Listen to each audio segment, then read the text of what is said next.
اس لیے کہ ہماری زندگی کا مقصد ہی ہے حسین کی عزاداری کرنا. ہم پیدا ہی اس لیے ہوئے ہیں کہ ہم عزاداری کریں. اور یہ اللہ کی طرف سے معجزہ ہے کہ چاہے کیسے ہی مخالفت کی تیز و تند آندیاں چلتی رہی مگر دشمن آج تک عزاداری کو نہ مٹا سکا. کرونا جیسی بیماری بھی نہ بچا سکی، نہ مٹا سکی. اللہ کی طرف سے یہ معجزہ کہ کسی نہ کسی طریقے سے عزاداران حسین عزاداری کرنے کے راستے نکال ہی لیتے ہیں. اب اگر ہمارے مجمع کو جمع نہیں ہونے دو گے تو آن لائن مجلس سے ہونے لگی، مگر عزاداری تو ہو رہی ہے، حسین کا ذکر تو ہو رہا ہے.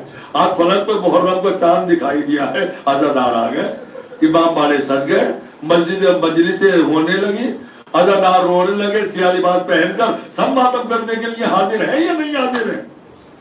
مگر آپ کو یاد ہونا چاہیے فلک پر محرم کا چاند تو نظر آ گیا مگر ابھی حسین کربو والا نہیں پہنچتے. شباب قاسم و اکبر کو دیکھتے ہیں حسین، تبسم لب اصغر کو دیکھتے ہیں حسین، ہلال دیکھ کے خنجر کو دیکھتے ہیں حسین، لہو میں غرق 72 کو دیکھتے ہیں حسین. قریب کرب و بلا غم کا چاند دیکھا ہے، عزاداروں نے مصیبت کا چاند دیکھا ہے. مگر فرق ہے، یہ غریبوں کا چاند ہے، یہ کربلا کے شہیدوں کا چاند ہے. اس سے پہلے بھی چاند نظر آیا تھا مگر ہم نے سیاہ لباس نہیں پہنا تھا. اس سے پہلے بھی کوئی چاند نظر آیا تھا مگر ہماری آنکھوں سے آنسو جاری نہیں ہوئے تھے. اس سے پہلے بھی چاند نظر آئے تھے مگر چاند دیکھ کر ہم نے گریہ نہیں کیا تھا. مگر جیسے ہی چاند فلک پر نمودار ہوا ہماری آنکھوں میں آنسو آ گئے، ہم نے جلدی سے کالے لباس پہن لیے اور ہم رونے لگے. کیوں؟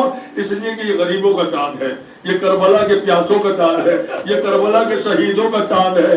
یہ وہ چاند ہے یہ فاطمہ کے لال کا چاند ہے، یہ رباب کا چاند ہے، یہ ام لیلہ کا چاند ہے. یہ چاند ہمیں یاد دلاتا ہے کہ کربلا کے میدان میں 3 دن کے بھوکے پیاسے تھے نبی کے گھرانے والے. یہ چاند ہمیں یاد دلاتا ہے اس چاند کے نمودار ہونے کے بعد سکینہ ننھی منی سکینہ پیاسی تھی، اللہ کی صدائیں بلند کر رہی تھی. یہ چاند ہمیں بتاتا ہے کہ ربی کی نواسیاں سر برہنہ بازار کنگو شام میں بلائی گئی تھی. ارے یہ چاند ہمیں یاد دلاتا ہے کہ بیمار کے ہاتھوں میں ہتھکڑیاں، پیروں میں بیڑیاں اور گلے میں خاردار توڑ ڈالا گیا تھا. عزاداروں چاند دیکھا، آپ نے کالا لباس پہنا، آپ کی آنکھوں میں آنسو آئے، رونے کی آوازیں بلند ہونے لگی. خدا کی قسم کھا کے بتاؤ آپ کو یہ خطرہ تو نہیں ہے ابھی کوئی آنے کے بعد آپ کو مارے گا، آپ کو اسیر کرے گا، آپ کے رخساروں پر تماچے مارے گا، آپ کو قید خانے میں ڈالے گا، آپ کو زندہ دیواروں ستونوں میں چنے گا. یاد کرو وہ دور، یاد کرو جب عزاداروں کو عزاداری و عزادار کی پہچان کرنے کے بعد انہیں گرفتار کیا جاتا تھا اور انہیں قید خانوں میں بند کیا جاتا تھا، زندہ دیواروں ستونوں میں چنا جاتا تھا. عزاداروں کے خون سے گارے بنا کے ان سے عمارتیں بنائی جاتی تھی. ذرا یاد کرو متوکل کا دور، اس نے چن چن کے ایک ایک عزادار کو قتل کیا تھا.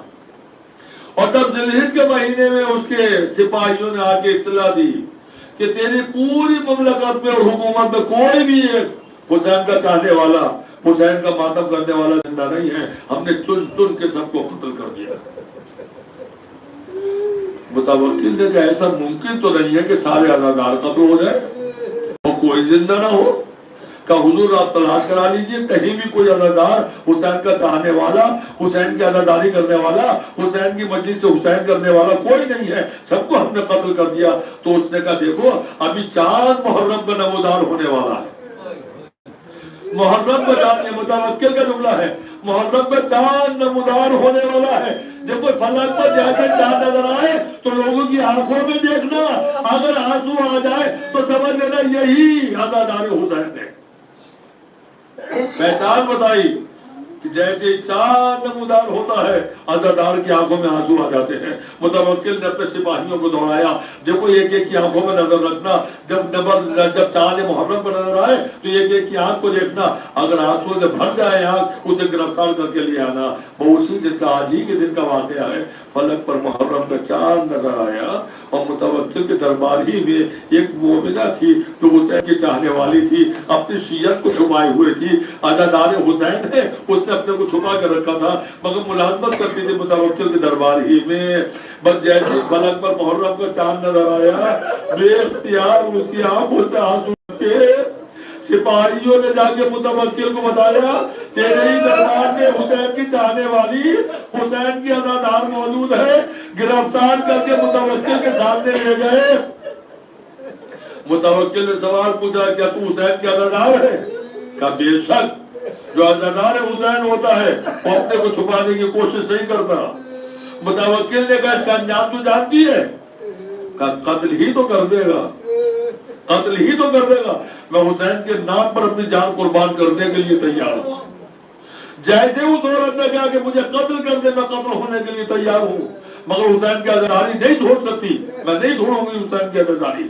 تو اس نے کہا قتل تو میں بھی کر دوں گا، مگر ذرا سو تیرے گھر میں 2 بچے بھی ہیں، بات تیرا شوہر کا انتقال پہلے ہو چکا ہے، اگر تجھے میں قتل کر دوں گا تیرے بچے جو ہے یتیم ہو جائیں گے، اس شہر میں تیرے بچوں کے سر پہ ہاتھ رکھنے والا کوئی نہ ملے گا، وہ در در کی ٹھوکریں کھاتے ملیں گے، انہیں نہ کوئی کھانا دے گا کھانے کے لیے، نہ پینے کے لیے کوئی پانی دے گا، بھوک و پیاس سے تڑپ تڑپ کے تیرے بچے دم توڑ دیں گے، لہذا جا 1 رات کی مہلت میں تجھے دیتا ہوں، 1 رات کی مہلت دیتا ہوں، تو فیصلہ کر 1 رات میں کہ زندہ رہنا چاہتی ہے یا مرنا چاہتی ہے۔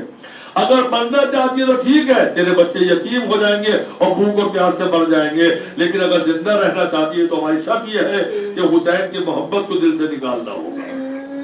1 رات کی مہلت لے کر مومنہ اپنے گھر کی طرف چلی، دروازے پر پہنچ کر آہستہ سے دکل باب کیا، ننھے بچوں نے دروازہ کھولا، دروازہ کھول کے ماں کے قدموں سے لپٹ کے اماں اماں کہنے لگے۔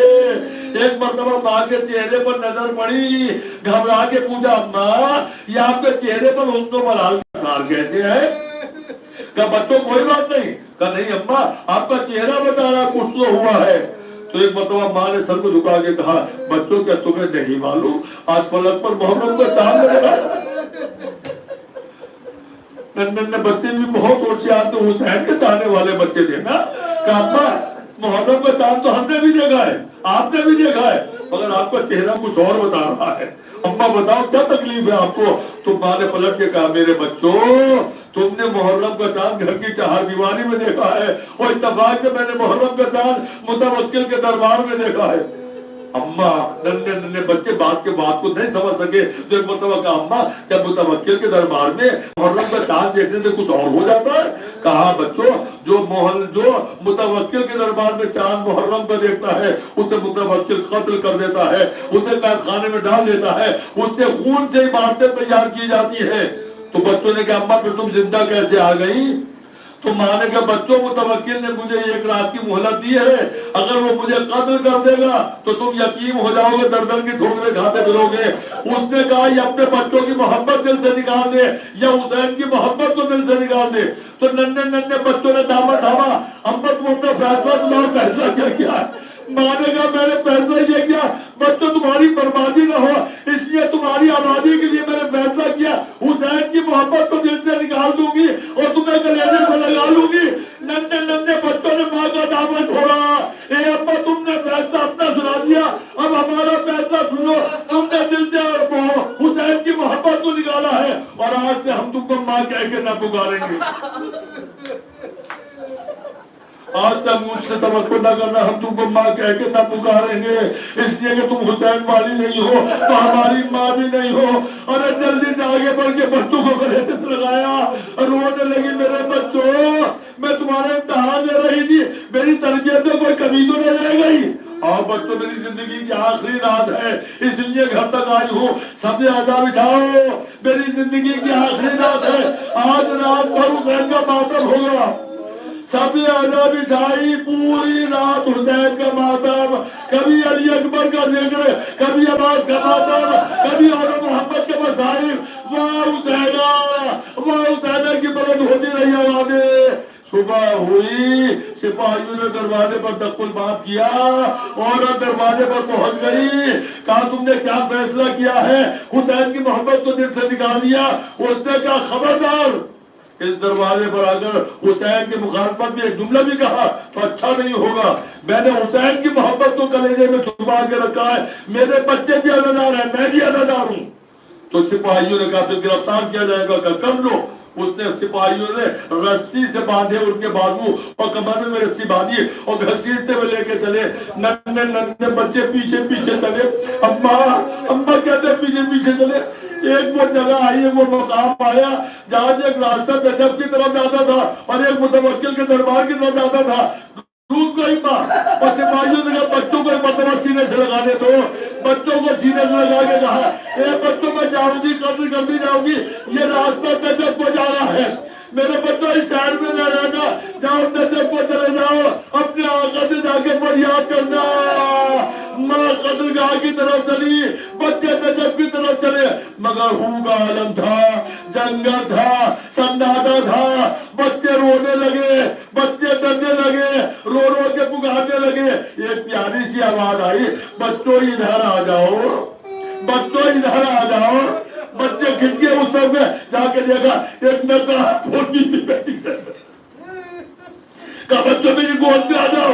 بچوں کو پیار کے تسلی و تشفی دی. ایک مرتبہ بچوں نے پوچھا اے بی بی آپ کون ہے جو ہم یتیموں میں رحم ڈال رہی ہے؟ ایک مرتبہ بی بی نے کہا ارے یہ جو حسین کی محبت کی خاطر تیری ماں قتل ہونے کی لیے گئی ہے, اسی حسین کی دکھیا ماں فاطمہ زہرا ہوں.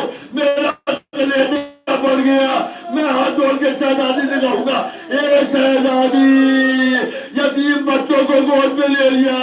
کربلا کے میدان میں آئیے, سکینہ یتیم ہو گئی, شیر جوان سے مار رہا ہے, کانوں سے خون جاری ہے. سکینہ کو گود میں لے لیجئے. سیعلم الذین ظلموا ای منقلب ینقلبون الا لعنۃ اللہ علی القوم الظالمین. اذن بقضائه وتسلیما لامره الہی بحق زہرا, الہی بحق زہرا, الہی بحق زہرا, الہی بحق زہرا.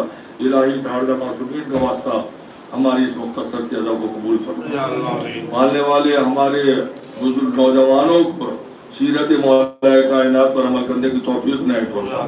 ہماری بہنوں کو سیرت فاطمہ زہرا پر عمل کرنے کی توفیق عنایت فرما. ہمیں جو غریب ہیں ان کی غربت کو دور فرما, جو پریشان حال ہیں ان کی پریشانی کو دور فرما, جو مریض ہیں انہیں صحت و شفا عنایت فرما.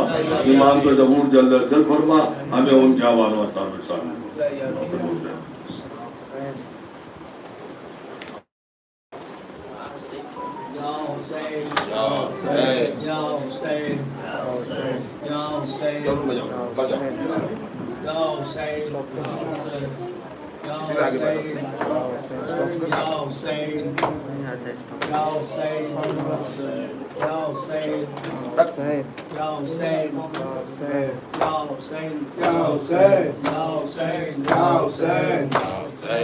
Hussein.